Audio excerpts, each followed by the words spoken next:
Assalamualaikum warahmatullahi wabarakatuh. First of all, let me introduce myself first. So, my name is Wahyu Haryanto, and today I will explain the summary about the material that Miss Yuni gave. So, from the first part is part one, it's getting ready. So, let's move to the material. Okay, so the first let's talk about the introducing teaching principles. Okay, so there's three knowledge areas that should complement and inform reflections. There are the first one is learning theories, or you can say is cognitivism, which have defined how people to learn. The second one, there is a teaching approach, so, or you can say it's collaborative learning, which have developed out of learning theories. And the last one is classroom techniques, or you can say problem solving tasks, so which are used to put learning theories and teaching approach into practices. Okay, let's moving on. Okay, so next one we have key learning theories. So the first of key learning theories, there are behaviorism.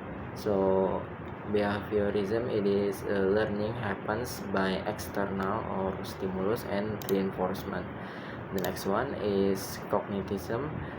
So it is learning happens that through the inner mental activities, such as thinking, memory, and knowing. The next one is constructivism. So it is a learning is an active contextualized process that happens through the social participation. Okay, and the last one is connectivism. So cognitism is learning a process of self-directed discovery within formal and informal networks that connect people and technology and information. Okay, so now let's move on to the second language acquisition, or SLA. Okay, so let's talk about the input hypothesis. So there is a interaction hypothesis developed by Michael Long. Next one is there is a output hypothesis. It is put forward by Merrill Swain. And the last one, there is a noticing hypothesis that developed by Richard Smith. Okay, let's move. Okay, so the next is connection between learning theories, teaching approach, and classroom techniques. Okay, first let's talk about the learning theories, or how student best to learn.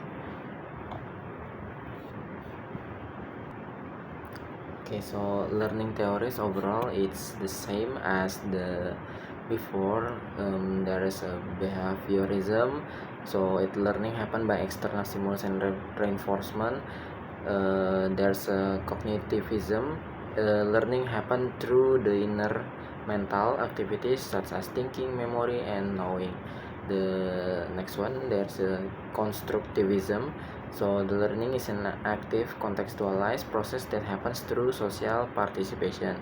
And the last one, there is a connectivism. So it's a learning process or self-directed, the discovery within formal and informal networks that connects people, technology, and information.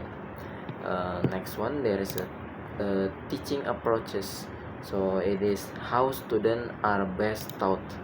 So there's a key points of it. The first is stimuli that can elicit the desired responses should be carefully chosen. So the situation should lead to participate, and repetition mistakes should be corrected as soon as the key happen. So the role of teacher is to provide the appropriate stimuli and situation for practice corrector of mistakes.